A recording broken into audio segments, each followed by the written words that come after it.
Hello, everyone. Welcome to the 4 p.m. chat show. I hope you can hear us. We are audible. Do give us a heads up if you can hear us. Okay. So, today we are going to chat about the rise of comedy thrillers, and we have a very talented and versatile author with us, Richa S. Mukherjee. And much later in the show, we will be taking up questions around this. So do keep those handy. And once a conversation with Richa goes on, you can keep jotting down your points.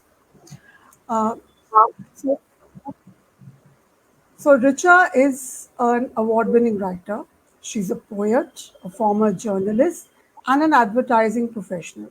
She's also a TEDx speaker. She has authored 5 novels, out of which 3 are headed for screen adaptations. Vigil Aunties is her latest novel, which was released in the first half of 2024. Richa is also a blogger and a travel writer. Her works have been featured in The Times of India, Midday, The Asian Age, The New Indian Express, Hindustan Times, Bombay Times, and Rolling Stone India. In fact, Rolling Stone India featured her in the Women in Creativity initiative in 2023. She also serves as a jury on the South Asian chapter of Ladli Media and Advertising Awards for Gender Sensitivity. She has contributed to several anthologies, e-singles, and audiobooks. And that's not all. She dons many other hats. She's a fitness enthusiast and a Kathak dancer. Welcome to the show, Richa, and we all look forward to this great conversation around comedy thrillers. Thank you so much, Ambica. Wonderful to be in conversation with you. So many readers have described Vigil Aunties as a humor-filled mysteries. So how did you straddle the two genres of human and mystery in one book? Um, it's not easy, Ambika, because frankly, we're speaking of two genres which don't necessarily gel. There is mysteries and thrillers which invoke a sense of unease, which is meant to excite you, make you feel uneasy. And then comedy and humor is something which is a relief. So they don't necessarily mix. And each one of them, within genres, there's certain techniques and tropes and mechanics of every genre and making it work. And the same is true for both of them. But the fun part for me was that I think it was a challenge. I don't think I necessarily sat out with an express intention saying that I'm going to marry two genres. At the core of it, at the heart of it, and you will agree with this as a storyteller and a writer and a journalist, is that at the heart of it, every single time there was a story, and there was an interesting story to tell, and that is what I stayed true to throughout. When I started writing, I just discovered that naturally the way I wrote in long format, was something which with a humorous lens. And at the time when, this idea came to me about writing comedic thrillers, I did not have much of a reference, internationally or in India. But I just knew that because I had been a voracious reader for much, much and well before I was ever even conceived of, writing something. I had read people such as Howard Jacobson and P.G. Woodhouse and Ruth Rendell, and these are not necessarily hardcore thriller writers, but what they initiated me into was this concept of taking contrarian emotions, incongruous emotions and themes, and how they can all work together if you write an interesting story which is pleasing and interesting and entertaining. So I think as long as I every single time I have an interesting story to tell, I focus on the story, I focus on the characters, and I naturally let my humorous lens take over. As long as I am balancing the basic fabric of both genres, and I can do an act of moderation and balance it out, I know I'll come up with an interesting, evocative story which is entertaining. So I don't overthink it. I let my story guide me. I heavily let my characters guide me. And I guess the rest of it falls into place as I'm discovering the story while writing it. So, middle-aged aunties and their mannerisms are a familiar parody, right? How did you bring together gangsters and detectives and aunties in one big, story? So, honestly speaking, I think it is. I think it's a magical power that all writers possess. We can be empaths. If I'm sure there's a lot of Murakami fans joining in today as well, and he has made snakes and frogs rain. He's written from the perspective of a cat, and I think that is so fascinating because I was in a conversation recently, and somebody asked me that there is a lizard, and there's a lizard making this observation while one of the characters is brushing her teeth, and it's interesting because in that moment what it allows you to do is step out of the character and have an alternate point of view. And I think that is a very interesting technique even for readers, even for, as a writer, even as a reader, and makes it very interesting, this whole melding of perspectives. So I've been a beggar, I've been a 19-year-old girl, I've been teenager, I have been a 95-year-old woman, I've been dogs, cows, cats, everything. And I think it's a combination of two things, Ambika. One is when I start focusing on my characters, no matter who they are, I know that if I immerse myself completely, if I know this character completely, which means I understand the environment, I understand their characteristics, I understand the context from where they come from and what has made them the way they are. That knowledge for me is primary, and I really need to immerse myself in that. So there is that. Along with that, there's also this knowledge that there are certain emotions that are universal. The need for love, the need for validation. Why do you think these reels work all around the world? You can be sitting here just before sleeping and wasting your time for an hour. And the reason you laugh at something some creator has created in Africa and somewhere all around, anyways, like continents away, is because there are very very basic human emotions and requirements and drivers of us as people and human behavior that is very very universal. So I think when I am writing and standing in the shoes of a man or woman or gangster or anybody, I think it's a combination of these two understandings. One is completely understanding my character and knowing the context, which means sometimes I have to absolutely immerse myself. I have been a gangster, I have been, and look at the look at the themes I'm covering in this book, so in a sense I am also getting to be the bad guy. So I am vicariously getting to be in the shoes that I cannot don on a daily basis, that I can walk out of, walk into on a daily basis and be a serial killer and a murderer. So it's absolutely a peek into the dark side. So this is what they say, that you can live many lives while being a writer. And I think this is one of the most thrilling aspects of writing, is that I'm allowed to be a gangster. I can sit down with my cup of coffee, pet my dog, and write at this table, and I'm allowed to be whoever I want to be. So I think as a combination of research in terms of sometimes it requires primary research, sometimes it's secondary research, and you might not even see very specific mentions of their world in the book when you're reading it. But because I have delved so much into their world, you'll see nuances of it coming out in various aspects of their interaction with the other characters. So I think that is the most thrilling aspect. So it all comes together when I'm writing. When I marry the context and human emotions and just allow myself as a writer to live that particular character, I think it all comes together and it's a lot of fun. So you're very right when you say, an author lives all the lives that he wants to live. And in this book, you've also gone ahead and included a lot of social context, a commentary about, how the women feel and how Philly feels. So, do you think this kind of an underlying theme in contemporary fiction is important in today's times?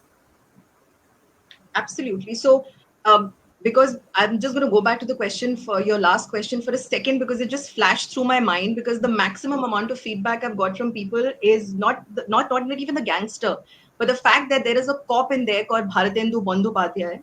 which my Bengali father-in-law has taken a lot of offense to. He said there is no Bengali who's called Bharatendu. All right, this is factually incorrect. I said, look, I am the writer. I can take liberties.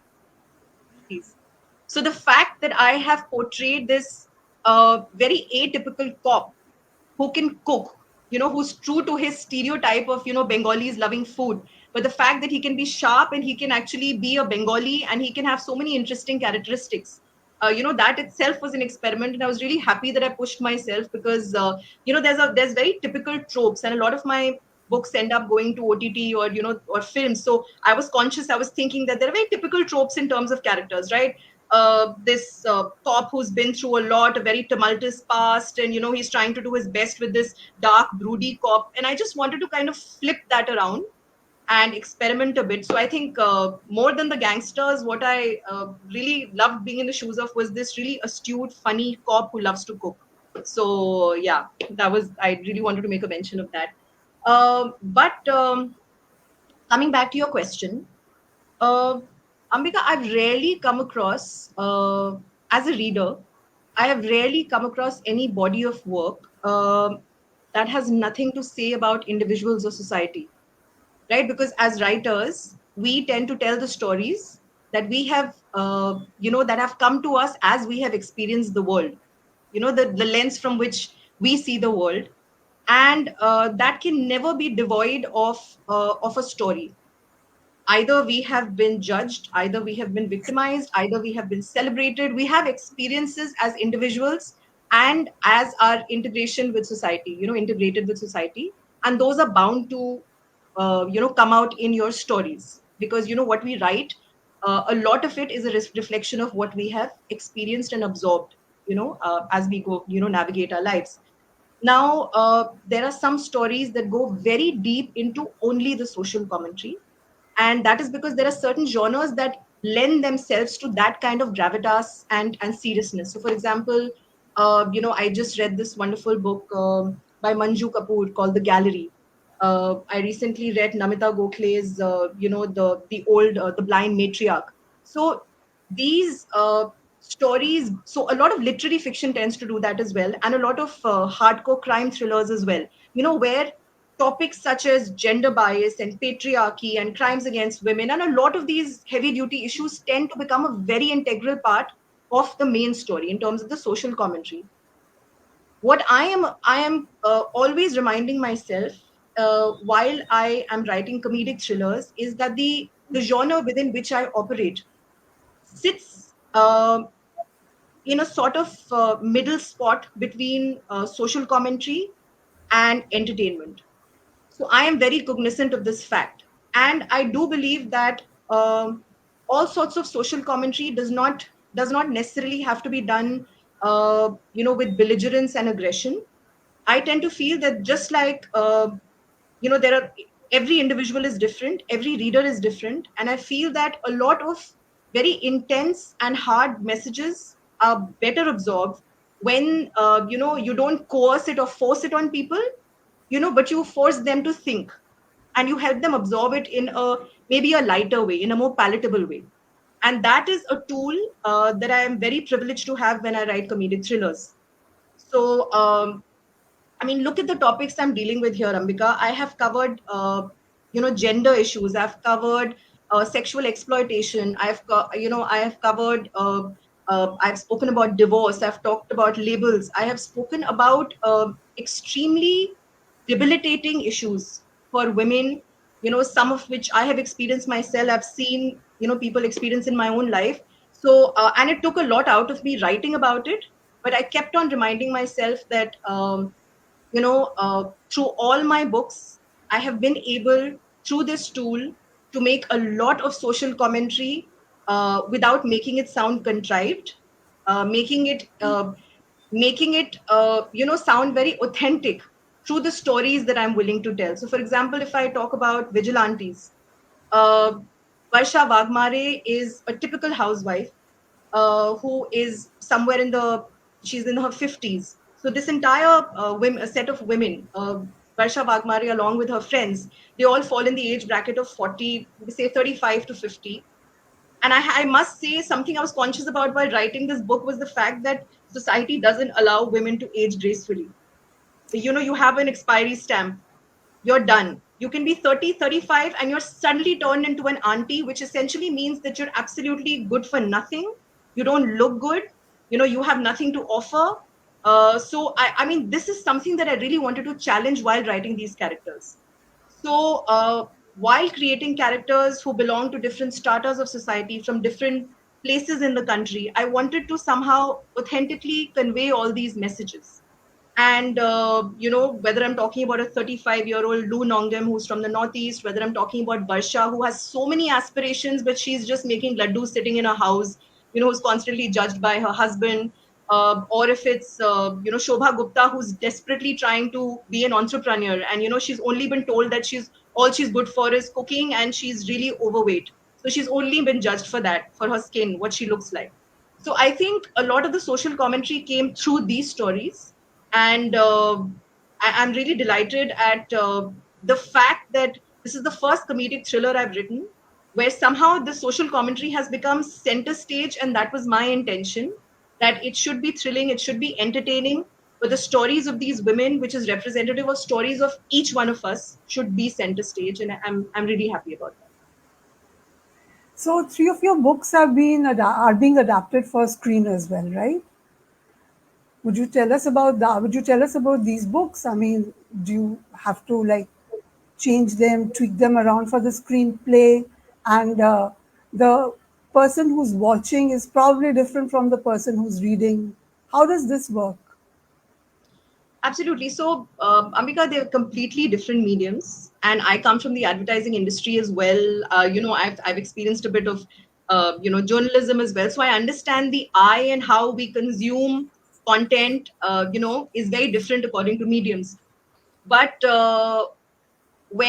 frankly, I must say that you tell an author that their story, their baby, their entire fictional world is being taken to a larger screen, the only thing you'll hear from them is a lot of clapping and yelping, because it is the fact that you're able to reach a larger number of people with your words, with your story itself, is a huge privilege and a compliment. So the first book that went that way was Kanpur Khufia Private Limited, and the second one in the series is The Curse of Kuldhara. So it's part of the series. So this is going for an OTT adaptation. And Excess Baggage, which was the story of a dysfunctional family of a mother and daughter who take this wonderful trip, uh, you know, uh, abroad, and they're able to shed the excess baggage they carry, emotional baggage they carry towards each other. That's the one that's going for a movie. So, in a nutshell, just to tell you that authors would love to be involved in the process, but a lot of times what we completely understand is the fact that, like I said, it's a completely different medium. uh, Everybody has their own set of screenwriters. All producers and directors come with their own band of screenwriters and dialogue writers. It's a very intense process, it's a very different process. So while I am beginning to write for screen, the most of my books have pretty much left left me and are sitting with a lot of wonderful producers all over the country, and I am trusting in them and their vision to get the stories to screen. Just to give you a perspective, there's a friend of mine. I'm not going to take names, but his movie, his book was converted to screen. It was a wonderful thriller. So I had a conversation with him and I asked him, I said, so, how much of it, did you see? Did you like it? Did you like their version of it? And he said, well, there's about 8 to 10% of what I wrote. So I was a bit gobsmacked, thinking, "Oh my God, what is going to happen with my characters?" And you tend to, I think you get very attached to your own characters and your creations. So you don't know what journey they're going to take, and if it's going to be a complete departure from what you've written. But you have to be very professional about these things, and you have to leave it to the professionals. If people are willing to write the screenplay, and which I intend to now. It's wonderful, and if not, then we just have to understand that these people know the industry from casting. Like, I've been included in the conversations now in terms of some of the actors and some of the specialists that they're reaching out to, and not in my wildest imaginations could I have assumed that these are the people who I would have reached out to, right? So you have to understand and you have to trust them that they are doing the best that they can. and I'm just waiting for a large bucket of popcorn and lots of ice cream, which I've promised my daughter that we're going to just go and watch whenever it's ready. There are some of them who do. I like, for one of them, I am on board as a consultant. So whenever they need to consult with me and they start shooting, is when I'll be brought on board. Otherwise, I'm a purist in that way, Ambika. I'm very happy sitting in my corner of the world, just sitting and writing my stories and writing my books, and so I'm going to just keep doing that. And I just hope that the meaty, hearty stories that I write in various social milieux across India will, keep fascinating some producer somewhere, and I'll be happy to hand it over. Oh, we are looking forward to your screen adaptations because everybody likes a bit of comedy and fun in their lives. That's what you bring to people's lives with your books, right? So, please give us 3 tips for all the writers, people who are aspiring to write on this genre, comedic thrillers.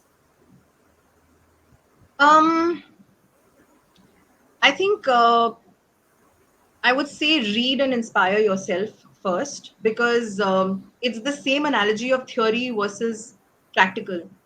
You can hear of a genre, and when I speak about practicals in terms of reading as much as you can, reading as much of the genre as you can, I mean it in a sense of the action unfolding in the pages. Because until and unless you read, it's always going to be theoretical, and it's going to be an interesting genre that you've heard of, or but you don't really have an idea until unless you read extensively, and that is always the starting point for any kind of writing. um, we take and as far as reading is concerned, this genre is concerned, we take a lot of clues from the West as far as our reading is concerned. Who are we kidding? You and I both, all our recommended reads used to be all your regular trope, your Enid Blytons and then the Nancy Drews and then this and that. It all came to the libraries. It's like a post-colonial hangover. We've always looked to the West to tell us what to read. But I'm so thrilled that over the last 10 years, we have a plethora of choices in terms of, Indian writers, Indian literature, regional translated works. There's a lot. So now there's a bit of a balance. But coming to this genre, because my first recommendation was that you read a lot in the genre. Initially, I wouldn't. When I started writing, there was hardly anything. Um, but I can. I mean, Ruth Rendell. If you remember this lady, she used to write comedic thrillers a long time ago. There were many. There were very very established thriller writers like Anne Cleeves and Dorothy Sayers and many, and Agatha Christie, of course. But comedic thrillers, I don't think. There are many who wrote in India. The only names I can think of are Vedashri Khambete Sharma and Kiran Mandral and myself. But of late, in the last, say, 7 to 8 years, there's been a whole wave of these delicious thrillers coming out of women, like Lisa Joel and Frida McFadden and Paula Hawkins, I think. So they write very delicious murder mysteries, not necessarily humorously, but I would recommend them as reading to understand the range of emotions that can be covered within thrillers. And I do have, I remember I noted this down just for this question if it came up, that, Bella Mackey, she's written How to Kill Your Family, which is a very, very popular book now. Again, we're taking clues from the best, but these are good clues to have because they're the ones who are kind of paving the way, for this kind of writing for comedic thrillers. And I'm happy that's happening because when the entire genre grows, everybody grows within it. And there are more people who are encouraged to write. So I'm happy it's happening. There's Ella Cossey, who's written the Finlay Donovan series. All of these are comedic thrillers. Kristen Bell, who wrote this very long time, I always get the name wrong. The Woman in the House of the Window Across the Street or something like that. So these are the women who are kind of paving the way. And there's been a huge interest, in comedic thrillers. So I think that's something that people should. So coming back to my point of reading, yes, you must extensively read. I think my second recommendation would be don't question the absurd within you, because the chances are that we get too conscious while writing and we're constantly judging ourselves while writing. So if you are being absurd, allow yourself to be absurd, because that is the way of, you'll look differently at the world and you'll be able to write differently.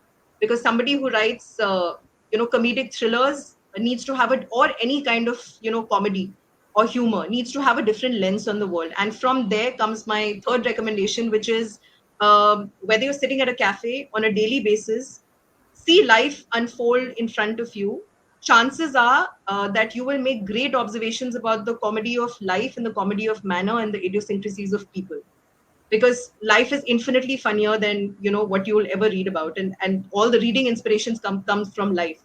So I think, to summarize, I'd say just extensively read within the genre if you're interested in it. It's a great amount of fun. It's a lot of work, but it's a lot of fun. It's challenging as well. Obviously, don't question the absurd, because the absurd is what will lead to the hilarity. And of course, maybe just practice looking at very ordinary situations around you and see how you would write them down differently, because that is your unique special lens on the world, and that is what will make it very interesting for readers as well. I'm sure everybody's noted down these points. And now we'll take up some comments and questions. So if people are looking for more inputs, then you're right here with us and we can give them those inputs. Okay, so here's one. You say that mystery and humor don't gel. How did this common mix come to your mind? Were you nervous if this would work? I was absolutely nervous, because just because you like consuming various genres doesn't mean that you can make a khichdi of them and just make them work. So I was absolutely nervous, and I think my biggest experiment was the first comedic thriller that I wrote, which was my second book, Kanpur Khufia Private Limited. Uh, and like I mentioned earlier, they're two incongruous emotions and two incongruous genres, but I was very, very consumed by the story. I was very convinced. The title came to me before any of the characters did. I was very clear that this book would be called Kanpur Khufia Private Limited. And, the purest might scoff at me, but to me, genuinely, the idea comes to me in a log line, which is in screenplay parlance, is basically, under if you look at Netflix or Amazon, you'll see this one line descriptor. So my book ideas come to me, as those one liners. So Kanpur Khufia came to me as that one liner, and then I was so enthused by the characters in this entire world that I was creating, that I knew that I would be able to do justice to the thriller element and the entertainment element, as long as I knew that I was in that space of moderation and not like a very, very intense thriller. So I was mindful of that moderation and that balancing act, and I had an incredible time writing it. So sometimes I think great things come out of pushing yourselves and feeling uncomfortable and feeling challenged, because otherwise, if you don't try, you'll never know. Some Okay, sounds simple, but it works. I'm sure there are more comments. Let's take a look at another one. How has it been like to see your work adapted for the screen? It's an incredible honor to be selling the rights and selling my books for screen, but I'm still waiting for that reaction because they're still in the works, and it takes an incredibly long time to convert, because there's a lot of projects queued. So yeah, I'm hoping to watch it with a lot of you sitting in the cinema hall with popcorn. Okay, I think we have another one.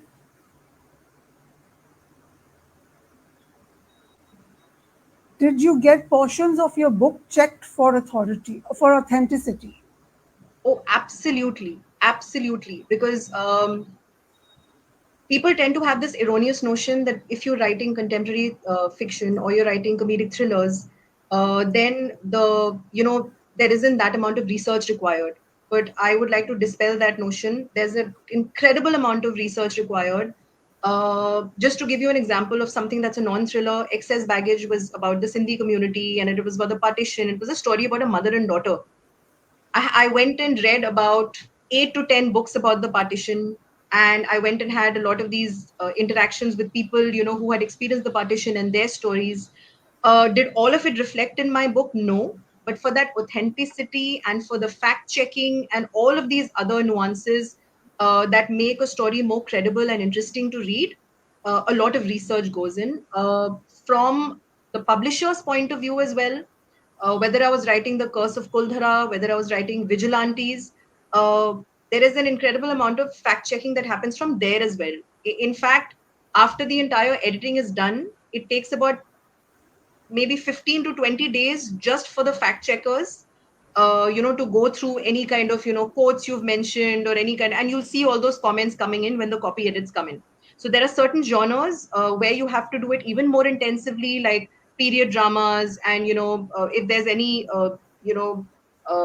historical thrillers, and some very intense genres where there will be more of it.